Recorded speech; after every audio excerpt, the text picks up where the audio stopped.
Rico and Declan.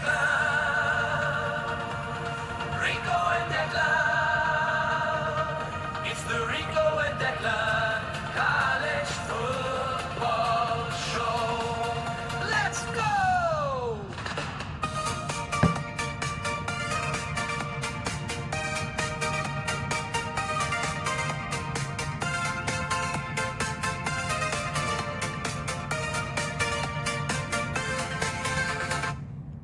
Howdy, folks. Welcome to the Rico and Declan College Football Show. I'm your host, Rico, and this is episode 7. Let me just double check on my YouTube page. Yep, it's episode 7 of the Rico and Declan College Football Show. We have not done an episode in a while, folks, and I'll get to that in a little bit. Last time we did an episode was back on May 14th. I've just been busy with my job. The school season is over, and now the summer season has started. We're going to be doing a lot more content tonight. It's a combined episode. We're going to analyze the defensive linemen. We're going to analyze the tight ends. We're going to analyze also the linebackers. I'll first start off with the tight ends, then go on to the defensive linemen, and then go on with the linebackers in that order. But a lot of things have happened over the course of the last month, but I'm going to cover the news that was recent. First off, by starting off with the Brendan Sorsby controversy. If you don't know, read about it, but he is ineligible. He cannot play for the 2026 college football season, and so he's probably going to enter the NFL supplemental draft. The deadline for that is June 22nd, but he tried to reinstate, and Texas Tech was looking for his reinstatement.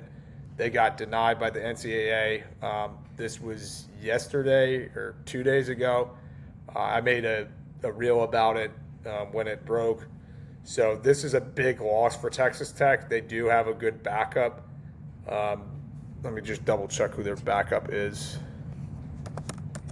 And he played for a couple games because Morden got hurt for them. So Will Hammond is going to be the starter most likely. Kirk Francis from Tulsa is going to compete for that job, but I think they're going to give it to Hammond because he has experience with that offense, and he's not terrible. He's not the worst QB in the world. But yeah, losing Sorsby is a huge loss, and he's a fool. He's an idiot, and we all saw it coming. The fact that he was betting on games at Indiana while he was playing for them is ridiculous. And so the NCAA, I thought they made the right call. Sorsby was a patient at a facility, basically for addicts. I don't know if it was for gambling addiction. It was for gambling addiction, but I don't know if there was other addicts for other reasons. But either way, the guy's reputation is tarnished, and he's no longer going to be a college football QB. So I think they made the right call on that. So yeah, he'll probably enter the supplemental draft. Let's look up some more news in the college football world based off of what I'm seeing from ESPN. I'm not going to talk about recruits. Like I said before, this is not a recruiting channel. We don't go over recruits. I'm not into that. That's not my thing here. Reports NCAA rejects Texas Tech appeal for QB Sorsby. We already talked about that. Sankey scoffs at notion of SEC Big Ten Super League. So I didn't even know about this.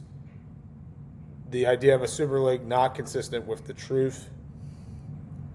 Greg Sankey says there is no talk of a merger with the Big Ten and called the notion that his conference wants to form a Super League, the specter of which is being leveraged by lawmakers as a central threat to the future of college sports, not consistent with the truth. The panel, he said, reasons the SEC does not support a bipartisan bill introduced last week in Congress that would regulate a college sports landscape that has changed dramatically in the new era of a multi-million-dollar payrolls for players. He said about 12 big buckets of issues the SEC needed to analyze in the first section of the 111-page bill. It would be a rewrite of the 1961 broadcasting law that would allow conferences to pool their media rights. The SEC and Big Ten opposed that idea, which in this bill would make the pooling voluntary. Yeah, I'm a little confused with that, with Congress being involved with college sports. I think they're trying to figure out a way to make it not difficult to recruit players through the NIL. I kind of get that, but when you mix college football with politics, it gets messy. It gets very confusing. I'm confused by it. I honestly don't know the whole ins and outs of this bill. Maybe I'll look at an AI summarization of it. I have not really looked into it. The Big 12 and ACC have come out in favor of the bill.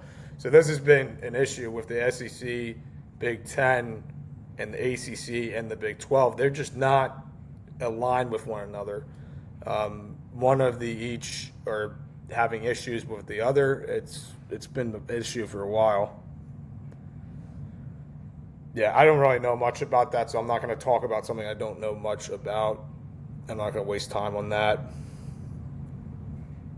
NCAA D1 cabinet tweaks 5-year eligibility plan.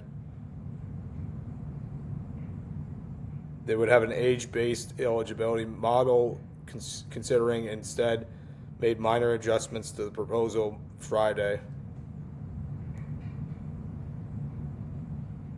The proposal now says that the clock will start upon initial full-time enrollment in college or the beginning of the academic year following their 19th birthday, whichever occurs first.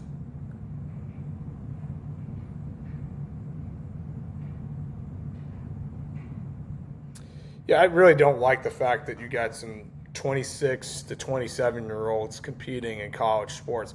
I can understand if you were never in college sports to begin with. Like, let's say, for instance, you were serving in the armed services, and then all of a sudden you re-enrolled or enrolled as a college student to participate in college sports. Like, I remember Texas, they had a punter. He was like 28 or 29 years old. This was a long time ago, back in the 2000s. And the guy, I think he served in Afghanistan or Iraq, if I'm not mistaken. So I'm cool with that. But the problem I have with college sports is when you have guys that started out in a college, right? You play 2 years, for instance, and then all of a sudden, let's say, for instance, you get drafted into the NFL or NBA draft, and then all of a sudden, it didn't work out there, so I'm going to go back into college sports and look for a second chance. That's where I have an issue. I think the transfer portal is a mess.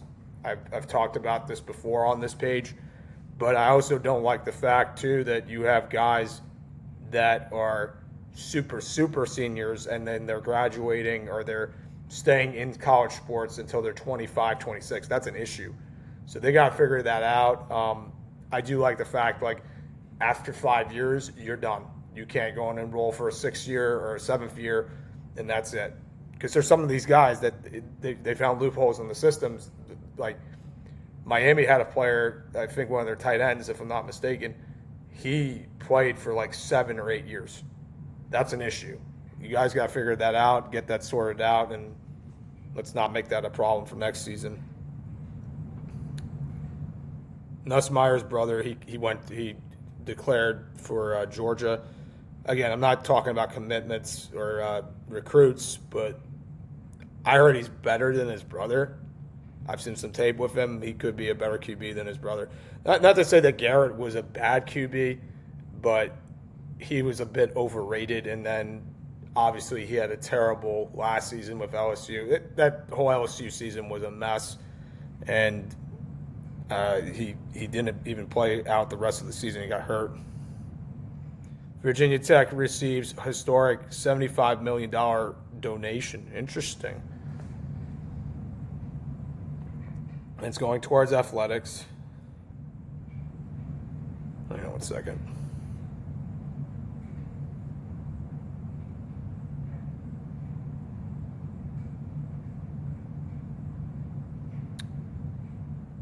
James Franklin said, "Football is at the front porch of the university." Sorry if I can't read. I'm exhausted today. And sustained investment is critical to competing for a championship at the highest level. The generosity provides the resources necessary to recruit, develop, and support elite student athletes while positioning Virginia Tech for long-term success. So Franklin's a big fan of that. Obviously, like, he needs all the money he can get from Virginia Tech. He got a bigger NL support when he was at Penn State. And Virginia Tech, they are not to the same level as Penn State with NIL. So this will definitely help Franklin and the Hokies. Talked about the Wolfpack and the Cavs game being relocated over to Charlottesville. I'm not surprised by that. I just didn't think that Brazil had the resources, if you're not familiar with what happened. So originally, these two teams, Virginia and NC State, they were supposed to play the opening game of the season on August 29th in Brazil. The funny thing about this game was that it would be counted not to the ACC standings, which is really weird because they're both in the ACC. I don't know, for whatever reason they decided last season they did this too, where they had a regular season game, but it didn't count the ACC standings. But the interesting thing here is that you got college sports or college football in this matter trying to go international. I got news for you. That is not going to draw kids from Brazil to get into college sports or to get into college football. Maybe one or two kids will make it from Brazil. I'm not trying to, rain on the parade here, but I just don't think that's a good idea. These campuses of Charlottesville and Raleigh, they deserve to have a game at their home stadiums instead of having it in a neutral location where maybe a handful of these fans will be able to afford the trip to Brazil. It didn't make any sense. Logistically and logically, not a good idea. And I think they couldn't find a location, or they had a location, but it didn't work out. So I'm pretty happy that they decided to cancel the idea, and now they're going to go back to having it in Charlottesville. Charlottesville deserves to have that game, not Brazil. I think it was going to be held in Sao Paulo, but still, don't have college football games overseas, whether in Europe, South America. Just have them in the home stadiums. I also don't like neutral locations in general. FSU and LSU played at, I think they played in the Superdome one year or a couple years. Like, they did a couple of neutral site locations. It just didn't make any sense. Alabama will have games in the Georgia Dome. Actually, no, the Mercedes-Benz Stadium, which is in Atlanta. It used to be in the Georgia Dome. Again, it just didn't make any sense. So I don't like neutral site location games. I've never been a fan of them. With the national championship, that's an exception. But if you have playoff games at the home, fields or home stadiums, that's a lot better. It makes it more appeasing for the watcher or the viewer and the fan. At least in my opinion. I think most people would agree with me. All right, do we have any more news? No, that's pretty much it. Something about North Dakota. North Dakota gets probation for tampering violations. Interesting. Tampering violations occurred in North Dakota football program when an assistant coach, Travis Steps, recruited a player from another school who had not entered the transfer portal. They have a 1-year probation.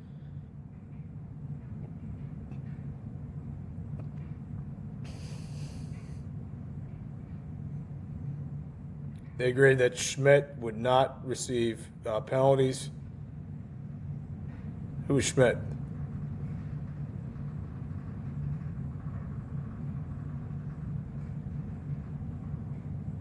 I think they got mixed up with. I think they meant to say Steps. 3% reduction in official paid visits in football. Free 1-week bans on football unofficial visits for the 26-27 academic year, and a 1-year show cause order for Steps, and a 1-game suspension for Steps during the 2026 season. So they didn't really get hit with a lot of violations. North Dakota, they just recently got promoted to the FBS. So I don't want to talk about it all night. So let's go right into the tight end transfer grades. I'll be right back, folks. I'm going to get a drink. I'll get a lemonade to hydrate.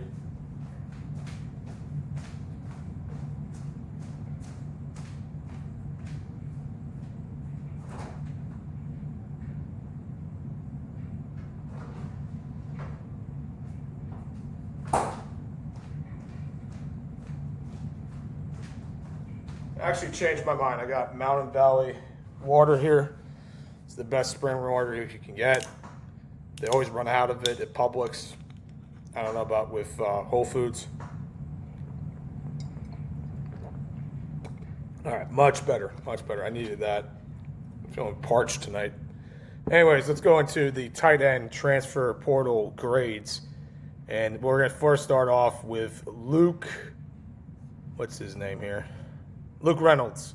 So Luke Reynolds is going from Penn State to Virginia Tech. He's joining James Franklin. And Luke Reynolds, he's a young guy. He's going into his junior year. It seems to me he wasn't really used as much as he would like to be used in Penn State's offense last season. But Penn State just had a horrible year, especially with the Drew Aller injury. I think that played a part into why Reynolds wasn't utilized as much as he could be. Because I think had Aller not get hurt against Northwestern, I think Penn State would have stuck to a pass-first offense. But they were a run-first offense to begin with. So that didn't play him any favors. And now he's going with James Franklin over to Virginia Tech. I don't know what Virginia Tech's QB situation looks like. I have to analyze that. We're actually going to start analyzing conferences starting tomorrow. I think I'm going to start with the ACC. Sorry, that's my Xbox shutting off. I'll start with the ACC tomorrow. Then I'll do the Big 12 on Tuesday. And then maybe Wednesday, maybe Thursday, I'll do the SEC. And then the Big 10 I can do on Friday. So I have everything kind of mapped out what I want to do. I'm also going to do a feature starting the week after, which will be dedicated to throwback teams or teams that were forgotten. I'll cover some teams like the 1996 or 1997 Arizona State team, the one with Jake Plummer. I'm also going to cover Arizona when they had Teddy Bruschi. I'm going to cover that Iowa team from 2004, I think. I think they were the ones that won the Orange Bowl. I actually watched that game. It was one of the first college football games I watched growing up. I wasn't really into college football until I went to West Virginia, but I'll cover that. There's just going to be more and more ideas I'll come up with.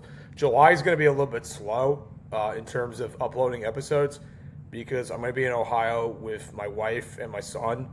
We're going to be there for 10 days.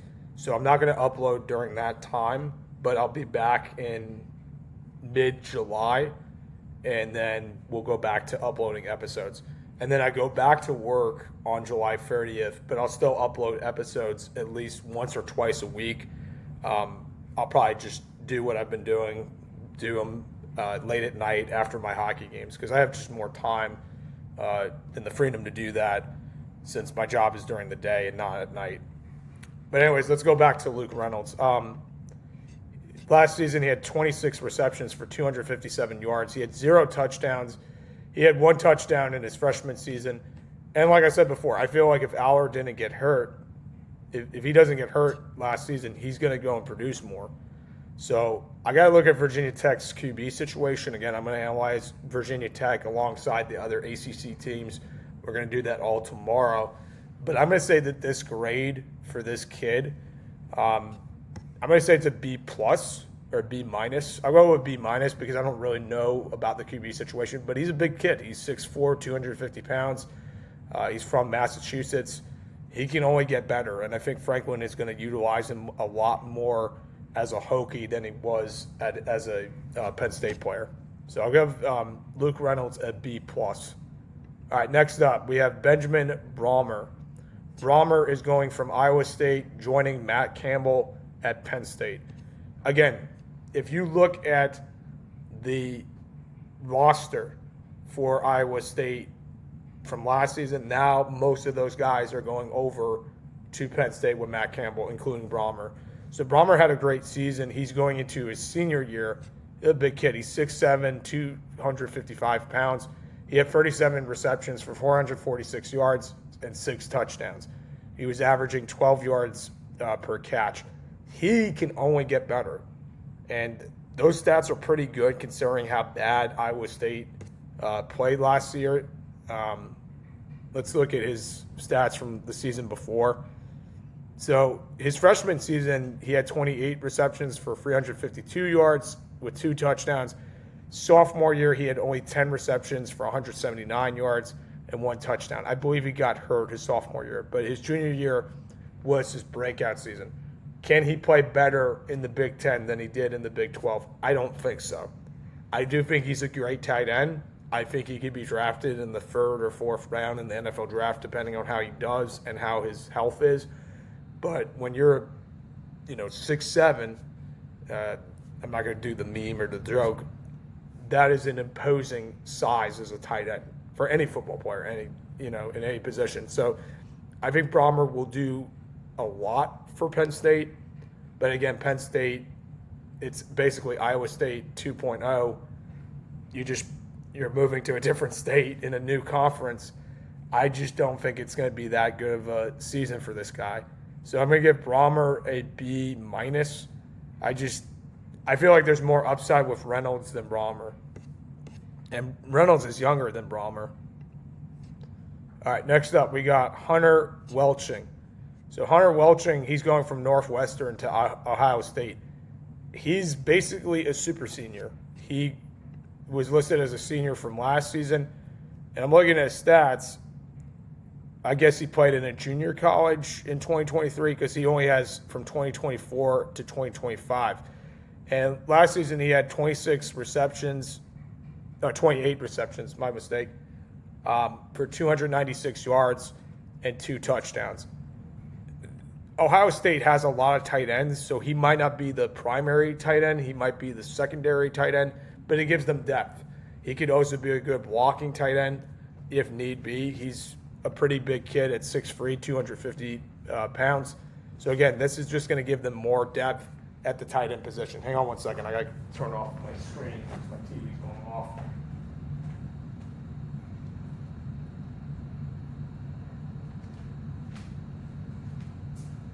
Sorry, folks. I'm just a little bit disorganized tonight, as you can see. So if I get up or do something in the middle of the stream, don't mind it. But, yeah, I think Hunter Welching will help the Buckeyes. I think he could be an asset. He's not going to be the main tight end. I got to look at their depth chart, but he'll probably be their second or third tight end. He'll probably be a blocking tight end when need be. So I'm going to give him a B- because I don't know much about him, and I do think he won't be the primary tight end at the Ohio State. Brody Foley. So Brody Foley is going from Tulsa. Let's look at where he's going. He's going to go and join the Louisville Cardinals. So Louisville has been doing a good job with the transfer portal. They're not going to stick out as one of the main teams in the transfer portal, but sorry, if I take sips of water, I'm just like parched. He's one of those guys that I think can break out with the Cardinals, and he's going to a better situation. He stands at 6'6", 260 pounds. He had 37 receptions for 528 yards and 7 touchdowns. That's pretty impressive. He's going into his senior year. Again, this is a guy that doesn't have any other stats. There's just that one single season at Tulsa. My assumption is that he went to a junior college. But again, Louisville, it's a good program. It's one of the better programs in the ACC. And again, he's going to have a better QB. He's going to have a better offensive coordinator. He's going to have a great coach in Braum. I think that this guy is a diamond in the rough, and they stole him from Tulsa. So Brody Foley, I'm going to give his Transfer grade a B+. I think he's really going to help the Cardinals. All right, next up, we got Cole Rusk. So Cole Rusk, sorry if you hear the dog. She's sleeping. That's Lexi, her rescue. Yeah, she's so adorable. But anyways, Cole Rusk, he is coming from Illinois. He's going over to, I believe it's Arizona State. Let me look it up. No, he's going to Arizona. So I got Arizona and Arizona State mixed up. But Cole Rusk is going from Illinois to Arizona. He had 19 receptions for 217 yards and 1 touchdown. He's 6'5", 250. Again, probably not going to be the primary tight end. He'll probably be the second tight end. He'll probably be there for blocking purposes. Again, Arizona is one of those teams, when I look at the Big 12, they're kind of middle of the pack. They're not going to do much. I don't think they're a playoff team. So I think, considering their QB situation, I got to look at their QB depth chart. I think he's going to probably be a non-factor in their offense. I'm going to give this transfer grade a C-. I don't think this guy's going to do much. He's a big kid, but again, he doesn't really pop out to you. All right, next up, this guy I think is a diamond in the rough. He might be one of the better transfer portal grades for tight ends. We have Dorian Thomas. Dorian Thomas is going into his junior year during his sophomore year. So he's going from New Mexico to Cal. He had 56 receptions for 560 yards and 4 touchdowns. He went off. I'm going to look at his game log here. He played good against Michigan. He had 10 receptions for 71 yards and 2 touchdowns. And Michigan, they have a good defense. Not as good as the year they won the national championship, obviously, but there were times that Michigan's defense played dominant and was a force in the Big Ten. And this is a guy that was not in the Big Ten. He played in the Mountain West Conference, which is a weaker conference. And the fact that he put up numbers like that against Michigan, that tells you he has potential. That tells you he can go off when he needs to. He has a better QB with Cal's QB. I'm not great with his name, but he's the lefty QB. He's going into his sophomore year. He's tremendous. I'll talk about him more when we talk about the ACC tomorrow, obviously. He had another game where he had 79 yards and 6 receptions and a touchdown against New Mexico State. Against Minnesota in their bowl game, which was the Rate Bowl, he had only 3 receptions for 15 yards. Minnesota was one of the underrated programs in the Big Ten.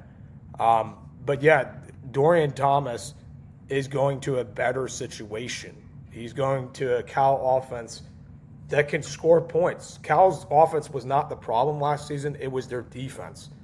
And I think this kid, sky's the limit. He is very talented. I mean, he's a possession-type receiver, possession-type tight end. And 56 receptions in college football, I don't care what conference you're in, that's talent.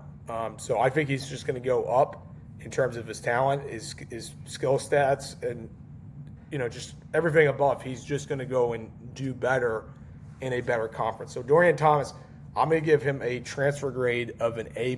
I think he's one of the better tight end transfers. All right, next up, we got Walker Lyons. Walker Lyons is going from USC to BYU. And Walker Lyons, he's going to a situation where Brockmeyer, Bear Brockmeyer, the QB for BYU, he showed glimpses of being good, but then there were other games he was inconsistent. BYU had a very good season, but I always felt they were second fiddle to Texas Tech, and Texas Tech exposed them in the Big 12 championship game. They beat them in their conference game. So I think Walker Lyons, he's a good tight end, but he's not a great tight end. And this is a guy that he's going to a situation where I don't think the offense is as good. I think USC's offense is more talented. They have a better QB than BYU. So this is a little bit puzzling, but he is talented. It's not like he can't play. He had 20 receptions for 223 yards and 2 touchdowns. And if you look at his game log, he had some games that he popped off. He had 2 receptions for 40 yards and a touchdown against Georgia Southern. He had a touchdown against Michigan State. But he didn't really pop out, and then he sat out in their bowl game. But again, he's a young guy. He's going into his junior year, if I'm not mistaken. Yeah, he's going into his junior year. He's a big kid. He's 6'4", 245 yards, 245 pounds. I'm getting pounds and yards mixed up, man. They're like, come on. But yeah, he's talented, and I think he's going to be in a better situation being in USC rather than being at BYU. I don't know why he did that, but he probably will get more targets. He'll probably be a bigger focal point in their offense. So I'm going to Walker Lions a B+ going to BYU. All right, next up we got Theo Millen Onstrom. So this guy's from Sweden. He stands at 6'6", 257 pounds. This guy is a truck. So he's going from Texas Tech or Texas A&M. So he's going to be an Aggie, and then he's going to go over to SMU. SMU needs a tight end. So this is a guy that wasn't getting the reps at Texas A&M. They weren't really throwing to their tight ends. They were throwing more to the receivers. They were running more. So I think he's going to a better situation at SMU. And personally, I think SMU is due for a bounce-back season. I think SMU could win the ACC. I got to look at their schedule and go from there. But Theo Millen Omstrom is underrated. He had 10 receptions for 184 yards and 2 touchdowns. Let's look at his game log. He played every game, but the problem was he wasn't getting the reps. And in their playoff game against Miami, he had only 1 reception for 1 yard. So I think he knew he was worth more going to a better team or better situation in SMU. Not saying Texas A&M is not a better team than SMU, but I think it's a better situation for Omstrom. So Omstrom, I think I'll give him a B- in terms of his transfer grade because we don't really have a lot of stats to go by. He's only played college football in the FBS level for 2 seasons. He's going into his senior year. So it's kind of a make or break. He is a big kid at 6'6", 257 pounds. And the last tight end we'll analyze before we go into the defensive lineman is Jack Van Dorselaar. I think I'm saying it correctly. I might not be. So Van Dorselaar, he was going from Tennessee to Oklahoma. He had only 5 receptions for 23 yards and 1 touchdown. He's a big kid, 236 pounds, and he's 6'5". This kid probably could block. His stats don't jump out at you. I also don't – yeah, he barely played. He played in September, and then he played in November. Maybe he got hurt. Let's look this up because I don't stay up to date with injuries.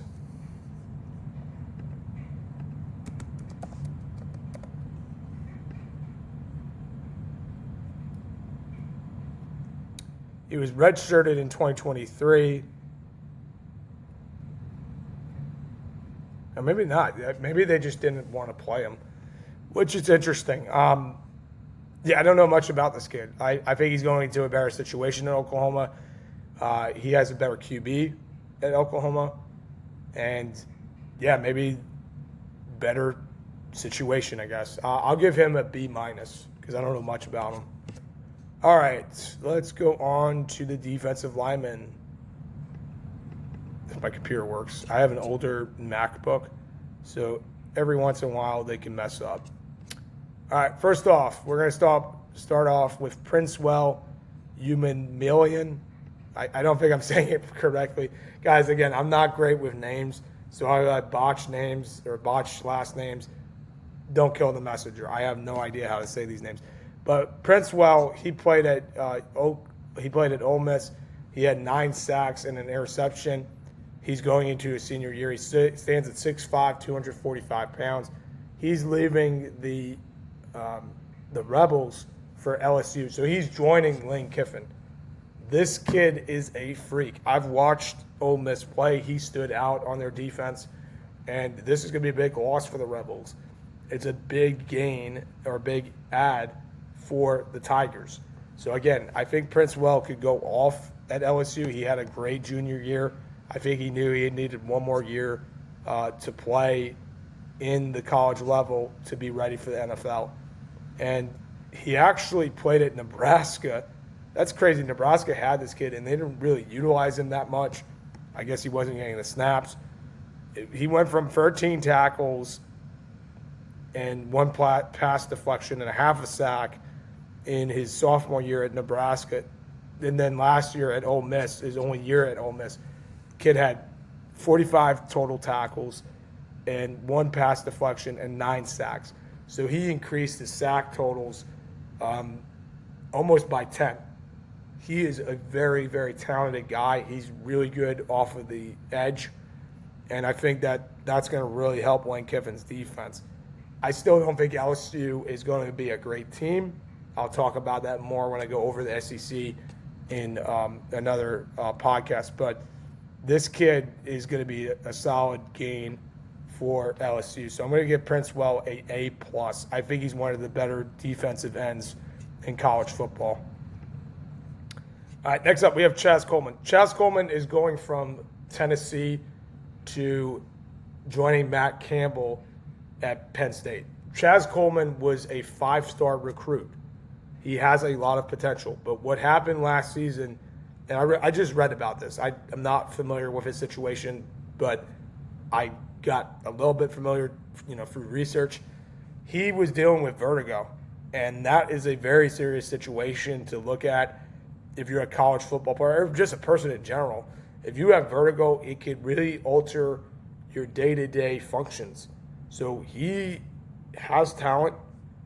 From last season, he had 6 tackles, 1 sack, and 1 forced fumble. He didn't play much because he got hurt. And I think this kid is smart enough to realize, okay, I'm not going to jeopardize my career if I am dealing with vertigo issues. And so he played in September, he played a little bit in October, and he played 2 games in November.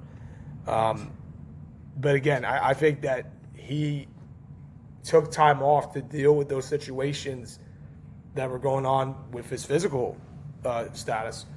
So Chaz Coleman, he has a lot of upside. He has a lot of potential.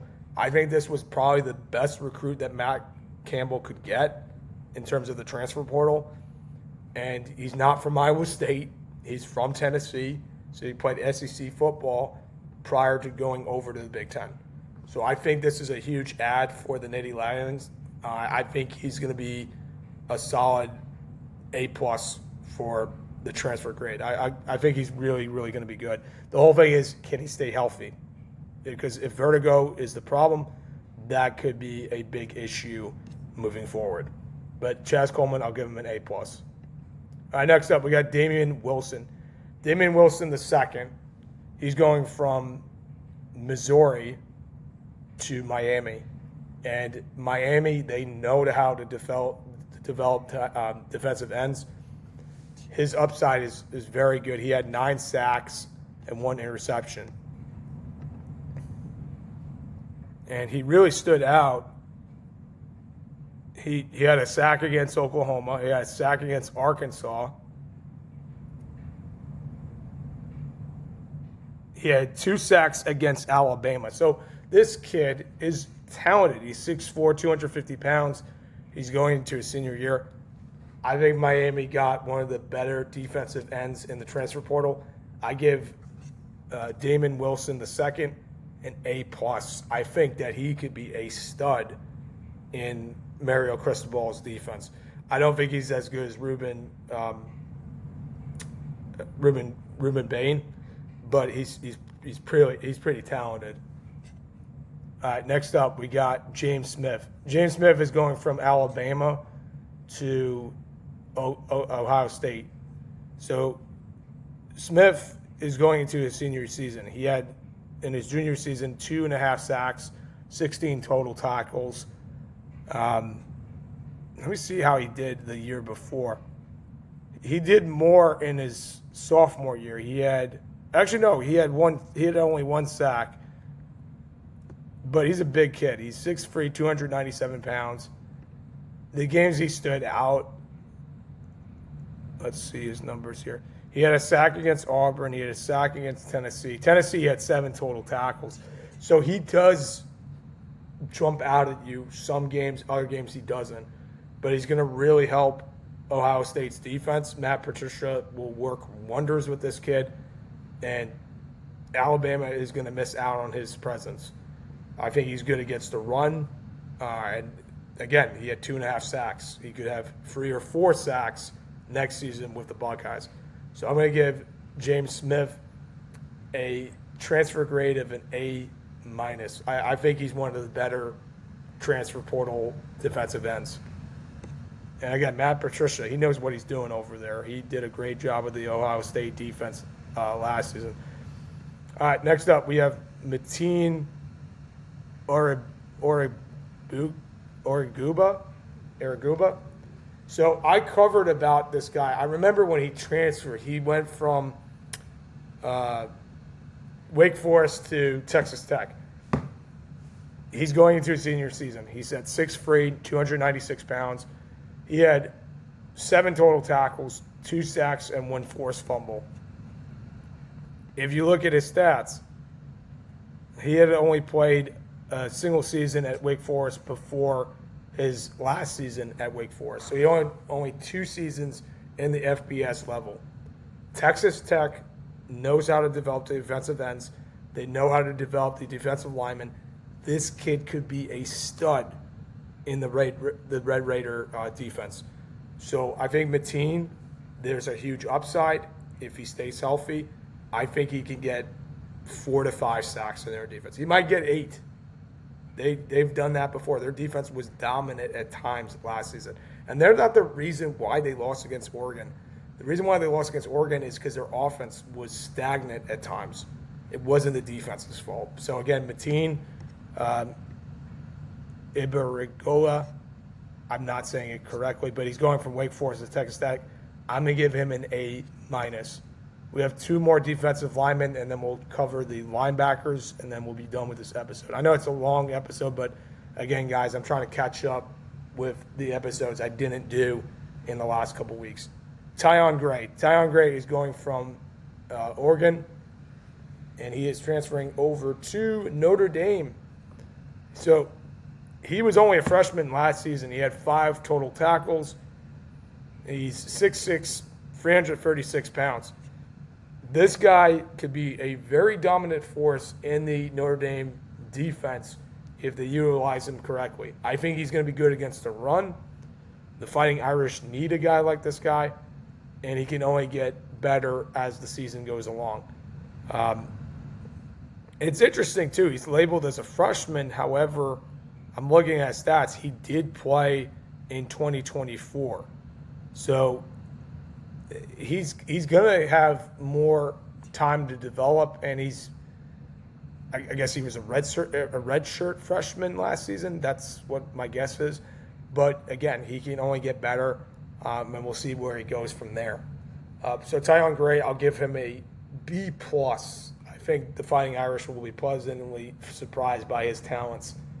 Next up, last one in the defensive lineman transfer portal, we got Terrence Green. Terrence Green's going from Oregon to Alabama. Terrence Green stands at 6'5", 330 pounds. He didn't play much for the Oregon Ducks, so he's going to get a better chance with the Crimson Tide. He had 1 sack in his sophomore season, so he wasn't really used a lot, I feel like Oregon, they didn't use him and Gray that much. They were probably second in the depth chart in terms of where they were lined up. And they had guys before them. But again, Alabama, they need a guy like this. He could be a huge factor. I think he's going to replace James Smith, who went over to the Buckeyes. We just covered him. So I think Terrence Green, he'll have a good season over at Alabama in his junior year because he's going into his junior season. I'll give him a B+. All right, so we're done with the defensive linemen. Now we'll go on to the linebackers, and we'll be done with this episode. And like I said before, we are going to cover the ACC most likely tomorrow. If something comes up and I don't post, that's why. Tuesday, I'm looking to cover the Big 12 or Big 10. I'll probably do Big 12 because I got West Virginia in that conference. ACC, I got Florida State. So those are my two alma maters. Next up, we got the linebackers. So we'll start off with Cade Ulivier.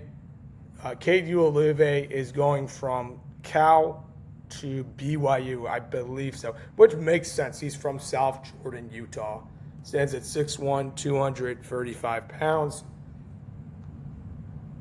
Yep, I was right. He's a 4-star recruit, but this is a kid that stood out in the Cal defense, and he's going to be dearly missed when he goes over to BYU. I'm always covering 6 linebackers because I feel like that's enough for me to, cover in the transfer portal. There's no more that I want to talk about. So Ulivier was a big part to Cal's defense. He got better every season. He went from 67 tackles to 71 tackles from freshman to sophomore year. And then last season, he had 97 total tackles, 4 pass deflections, and he had also 3 sacks. So this is a kid that knows how to play. He actually had 3 interceptions, both in his, 2 in his freshman year, and then 1 in his sophomore season. So I think he can only get better. He's going into a better defense at BYU. They know how to develop linebackers.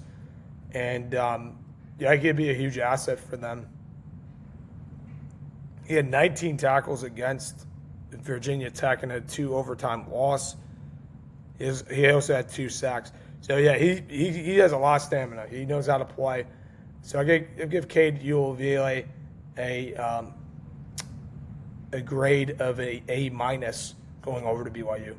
Rasheem Biles is going from Pitt to, let's see. And Rasheem Biles is a junior. He stands at 6'1", 220 pounds. He's going over Texas. Rasheem Biles, he dominated against Florida State. I think he had, so I'm looking at his stats. He had 4.5 sacks, 2 forced fumbles, and 2 interceptions. Against Florida State, let me look at his game log here.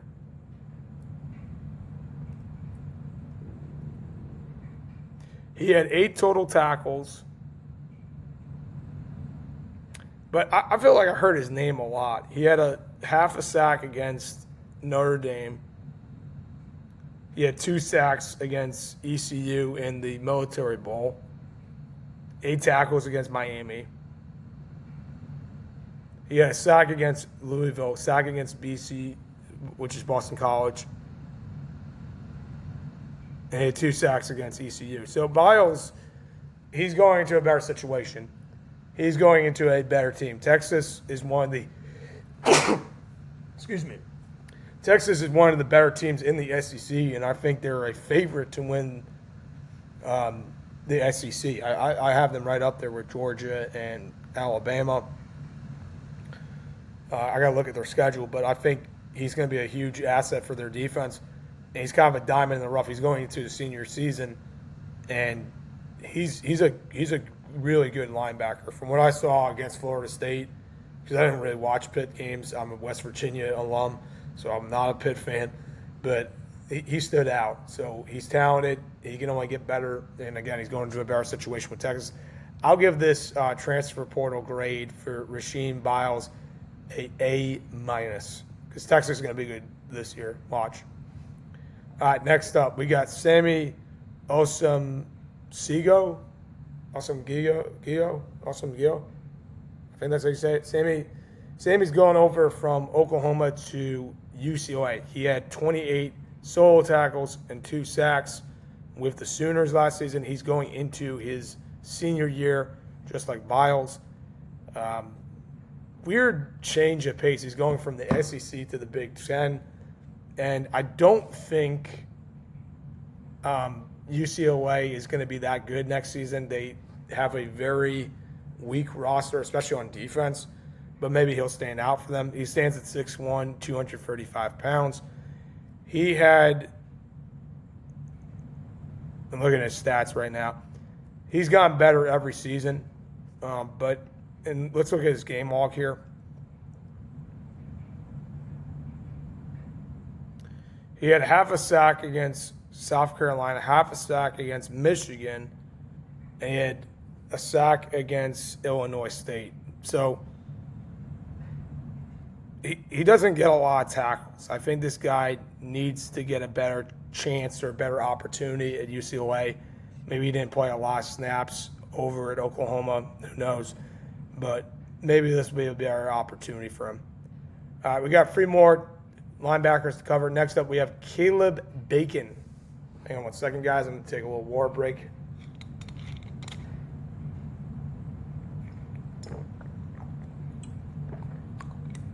All right, much better. All right, let's go over to Caleb Bacon. Caleb Bacon is going over. What a name, too. Bacon has a last name. That's pretty cool. Bacon's one of my favorite type of meats. I love it for breakfast or with a sandwich. Not going to go on a bacon tangent, but anyways, Caleb Bacon, he went to Iowa State last season. He's going to play for the Nittany Lions, join Matt Campbell. He stands at 6'4", 240 pounds. He had 32 solo tackles, 3 sacks, and 1 forced fumble.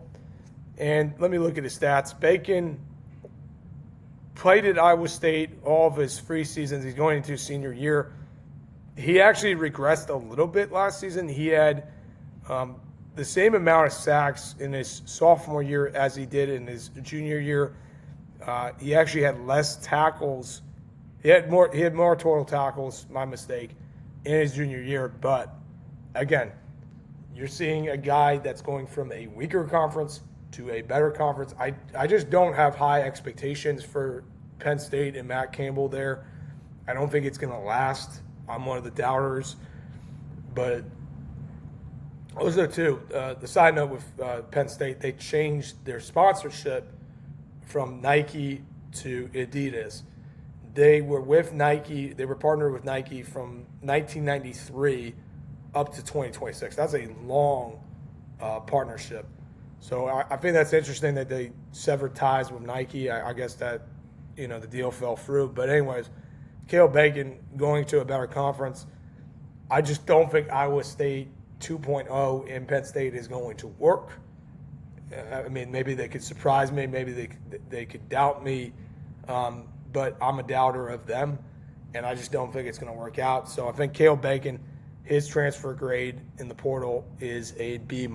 I think he's talented, but again, he's going into a better conference, and this team is not as good in a tougher conference. The Big Ten is a different story than the Big 12. And Iowa State last season, the Big 12 was not good. All right, next up we have Owen Long. Owen Long is going from Colorado State to Arizona State, if I'm not mistaken. Let's check. Booyah, I got it right. So Owen Long, he's going into his junior year. He's 6'1", 195 pounds. He's a little bit undersized for a linebacker. You want to see your linebacker be 6'2", maybe 6'3", 200 pounds. But 6'1", 195, he's agile. He had 58 tackles, solo tackles, 2 sacks, and 1 forced fumble. And for Colorado State, this guy racks up tackles. He had 17 total tackles against Fresno State. Yep. He had 16 tackles against San Diego State. He had 17 tackles against Air Force, 12 tackles against Boise State, 12 tackles against New Mexico. He has a lot of double-digit tackles in these games, which is huge. You want to see that from your linebacker. And if I look at his stats, he got so much better from his freshman year to his sophomore year. His sophomore year, he had 151 total tackles, 58 solo tackles. He had 2 sacks. He had 5 pass deflections. He is a very big-time athlete, and I think he's just going to get better. I think he's going to be in a better situation at Arizona State, and he could surprise people. I feel like this could be who was that kid from Texas Tech last season that was in the Heisman race? Jacob Rodriguez. So it could be Jacob Rodriguez 2.0 with Owen Long. I think he's a diamond in the rough. He could really surprise people. And this kid is a tackle machine. So I'm going to give Owen Long A minus. I think Arizona State found their main linebacker, and he could definitely captain the defense. He could be I'm going to say it right now, if he has the health and he has the dominance and he progresses and gets better in the Big 12, the kid could declare for the draft after his junior season. He could be a round 3, round 4 pick, and then he could surprise people in training camp, gets a roster spot, and I'm just saying, I feel like he's got a lot of promise. All right, last but not least, we have Kobe McKenzie. Kobe McKenzie's going from Oklahoma to Northwestern, which is strange. I feel like Northwestern got some transfers, but again, they're a lower tier Big Ten team. And I guess McKenzie was not getting the reps at Oklahoma. He's going into his senior season. This is a make or break season for him. 6'2", 236 pounds. If I look at his game log, he doesn't pop out at you. He doesn't have any game from last season in double-digit tackles.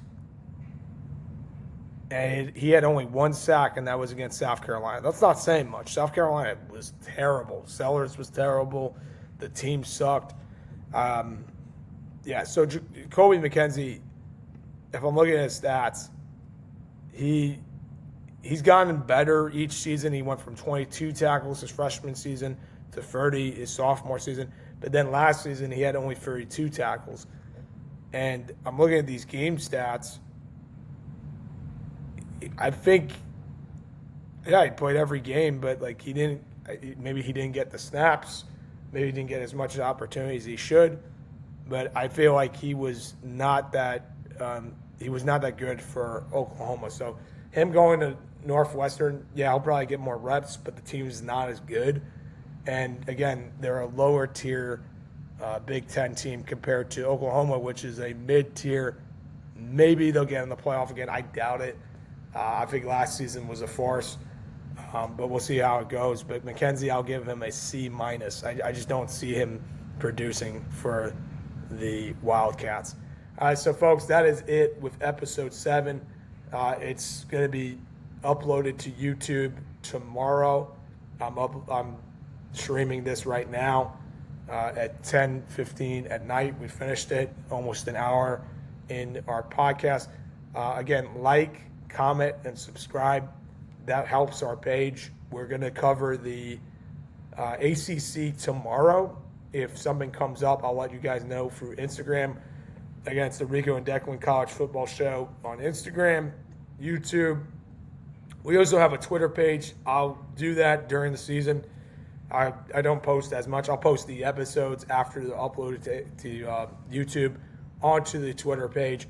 But again, thank you guys. I appreciate it. I know that I hadn't done an episode in over maybe almost a month because the last time I posted was May 14th. Again, I had a lot of stuff come up, so I was trying to get everything sorted out. Had a family visit. So again, I do apologize, but again, we're going to get back to doing, 2 to 3 episodes per week, even more now that I'm on break. So again, guys, I appreciate it. Again, comment, like, and subscribe. And I'll do the ACC tomorrow, barring anything going on. I'll let you guys know. Peace out.